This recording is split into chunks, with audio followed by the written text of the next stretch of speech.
তরকারি করেছে ছোলা দিয়ে আলু দিয়ে, ডিম সিদ্ধ, মা নিয়েছে বেগুন ভাজা। তুই যা বাসন মাজছিস, তোর ভিডিওগুলো মেয়েগুলো দেখবে, সবাই বলবে কি একে বিয়ে করবো, কারণ ও আমার সব কাজ করে দেবে।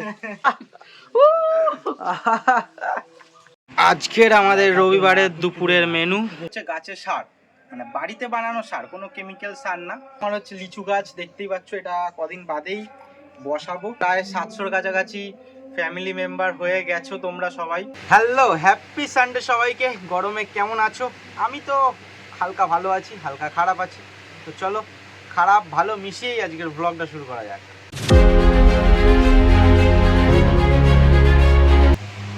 তো হাওয়া তো খাচ্ছি, তার সাথে সাথে মা কি টিফিন করেছো আজকে?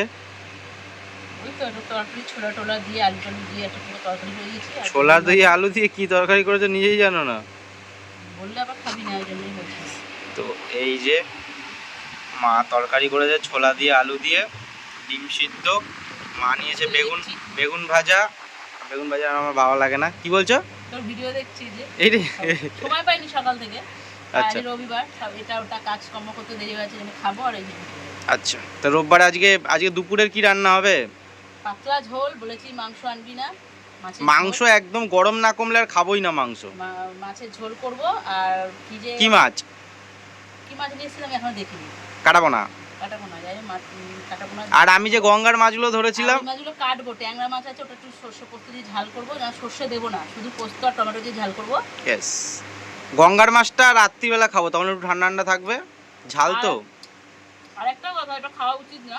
মোটা মোটা পুঁই শাক ছিল, কটা কাটা কুমড়ো ছিল, মাছের মাথা ছিল, ওইটা দিয়ে তরকারি করেছি।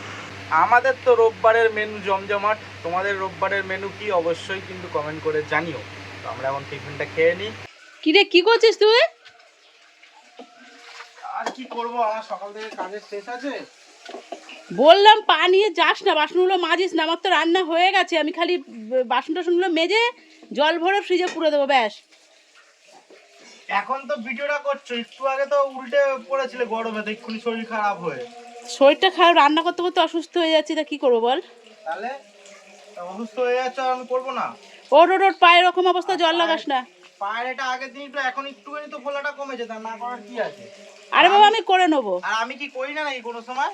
তুই এতক্ষণ বাড়ি ছিলিস না, কোথায় ছিলিস? তোকে ডাকছিলাম, পেলাম না।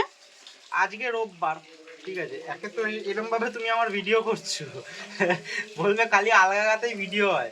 তো গরমে তো আর কি করবো, আজকে যা গরম। তুই যা বাসন মাজছিস, তোর ভিডিওগুলো মেয়েগুলো দেখবে, সবাই আরে কেনা কে চাতে হো, বলবে কি যে ও না, আমি যেটা সত্যি ঘটনা বলছি, বলবে কি একে বিয়ে করবো, কারণ ও আমার সব কাজ করে দেবে। তুই দেখ, এতে তুই কমেন্ট অনেক আসবে, তুই দেখ। আজকে রোববার, সবাই আছে আজকে, এতে গঙ্গাঘাটে এসছে একটা দিন, মানে অন্যদিনও থাকে অনেকে। এই রোববার আবার আশ্রমে কি অনুষ্ঠান আছে যায় না। এখন তো দেখি মাঝে মধ্যেই আমাদের আশ্রমে অনুষ্ঠান হয়। আগে তো নমাজ মানে হতো, একটা একটা করে ডেট আছে, আগে জানতাম, এখন অতটা খেয়াল নেই। তো জন্য একটু আড্ডা মারছিলাম, সবাই এসেছিল। সবাই চলে গেল, আমি বললাম না যাই, মা একটুখানি হাতে হাতে কাজ করে দিচ্ছি। তো বাসনটা মেজে নিই, তারপরে এই গরমে সত্যি কিচ্ছু ভালো লাগছে না। তাই কোনো ভিডিও করতে পারছিস না। দেখ, আমি তোর ভালো করলাম, তুই যেটা করছিস সেটাই দেখাচ্ছি। কিন্তু আমি মার ভিডিও করে দিই, মানে মাকে ক্যামেরা ধরে ভিডিও করে দিই, মা ক্যামেরা ধরে আমার ভিডিও করে। সত্যি মানে, তাও রোববারে, আজকে আমাদের বাড়িতে রোববারে অনেকে আসে, রোববারটা একটু জমজমাট থাকে। গরমেতে সবাই আসিও নি, আর মানে চাইছিও না কেউ আসুক। মানে না, যদি ধরো এখন ধরো তোমাদের এটা মানে খারাপ হিসাবে কেউ নিও না। ধরো রোববারে মানে যে কোনো একটা দিনে তুমি বাড়িতে আছো বা কেউ আসলো, ঠিক আছে, মা মানে আমাদের তো কিছু না, মার ধরো কাউকে চা করে দিতে হবে বা আপ্যায়ন করতে হবে। গরমে এক্সট্রা কাজ করা মানেই গ্যাসের কাছে যাওয়া, মানে হচ্ছে মুখে বরফ ঘষা। তো মাও ঘষছে মুখে, এই যা ঠান্ডা ঠান্ডা। তো বরফটা ঘষতেই হবে, নাহলে হবে না।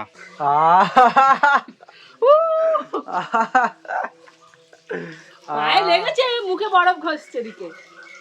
একটুখানির জন্য হলে তো মুখটা ঠান্ডা হবে। তোমরাও কি বরফ ঘষো? আমি তো মনে হচ্ছে ফ্রিজটা খুলছি, মনে হচ্ছে ফ্রিজটা খুলে। তো যাদের বাড়িতে এসি আছে তারা খুব ভাগ্যবান, ভালো কাজ করেছো। আমার একটা বন্ধু আছে সোহম, দেখবে ভিডিওতে থাকে যে ফর্সা করে, ওর সাথে আমি আগের দিন গেছিলাম এসি, ও কিনবে করছে অনেক দিন ধরে, বলছে মানে আগের দিন গেছিলাম, বলছে পরের মাসের 18 তারিখে নাকি এসি দেবে। হ্যাঁ, তো আমি বলছি তাহলে, আমি দোকানদারকে বলছি মানে গেছিলাম যে, আমি বলছি তাহলে তো গরমই চলে যাবে, তাহলে নেওয়ার দরকার কি আছে, যদি পরের মাসে 18 তারিখে এসি দেয়, তুমি বুঝতে পারছো 18 তারিখ আর এই মাসে মানে 26 তারিখে গেছিলাম, আজকে 28 তারিখ, 4 দিন বাকি, আর ওদিকে হচ্ছে 18 তারিখ, মানে 22 দিন বাদে দেবে, দেওয়ার দরকার কি আছে, তো গরমই চলে যাবে। আজকের আমাদের রবিবারের দুপুরের মেনু মাছ, মাথা দিয়ে পুঁই শাক, তো দেখো কত কিছু। এখানে হচ্ছে গঙ্গা দিয়ে যে মাছ ধরেছিলাম, এটা রাত্রিরে খাওয়াবে তো মা? ও মা দেখো না, মা ট্যাংরা মাছ নাকি খায় না ঠিকঠাক, একটা ছোট ভোলা আছে ওটা খাবে। আর এই যে কাটাপোনা, আর এই যে পুঁই শাক মাছের মাথা দিয়ে। গরম যা পড়েছে পারা তো যাচ্ছে না, এখন একটু মানে রোদ্দুরটা চলে গেছে, আর এই জায়গাটা অনেকক্ষণই ছাওয়া পড়ে যায়, সেই জন্য গাছ ঠান্ডা হয়ে গেছে। তো এখন দেবো হচ্ছে গাছের সার, মানে বাড়িতে বানানো সার, কোনো কেমিক্যাল সার না। যাদের গার্ডেনিং ভালো লাগে তাদের এই টপিকটা তো একদম ভালো লাগবেই। তো বাড়িতে যে খোলা, তারপর চা করা হয় প্রত্যেকদিন, চা পাতা, ভাত করা হয়, ভাতের ফ্যান, এই দিয়ে হচ্ছে সার। আর যেহেতু আমাদের মাঠ আছে, মানে এই দিয়েই তোমরা সার বানাতে পারবে তোমরাও। আর যেহেতু আমাদের মাঠ আছে, গরু চড়ে, তো এক সময় গোবর পাই, গোবর এনে এর সঙ্গে মিশিয়ে দিই, তাহলে সারটা বেশি ভালো হয়। তো সেই দিয়ে সার বানিয়েছি, এটাই সার দিই, অন্য কিছু কেমিক্যাল দিই না গাছের জন্য, তো সেটাই দেব। আর একটু বাদে আরও সন্ধে হয়ে যায়, তখন অসুবিধা হয় সার দিতে, মশা কামড়ায় খুব, সেই জন্য ভাবছি যে এখনই দিয়ে দিই। আর তোমাদেরকে দেখাতেও পারবো, সন্ধে হয়ে গেলে তো আর দেখাতে পারবো না, অন্ধকার হয়ে যাবে, তখন ভালো আসে না। তো গোলাপ গাছে বেশি দিতে লাগে না, গোলাপ গাছে অল্প করে দেবো।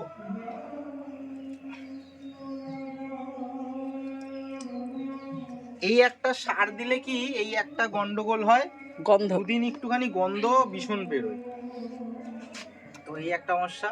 আর এই যে আমার হচ্ছে লিচু গাছ, দেখতেই পাচ্ছ, এটা কদিন বাদেই বসাবো, তো যাতে প্রায় 700-র কাছাকাছি ফ্যামিলি মেম্বার হয়ে গেছো তোমরা সবাই।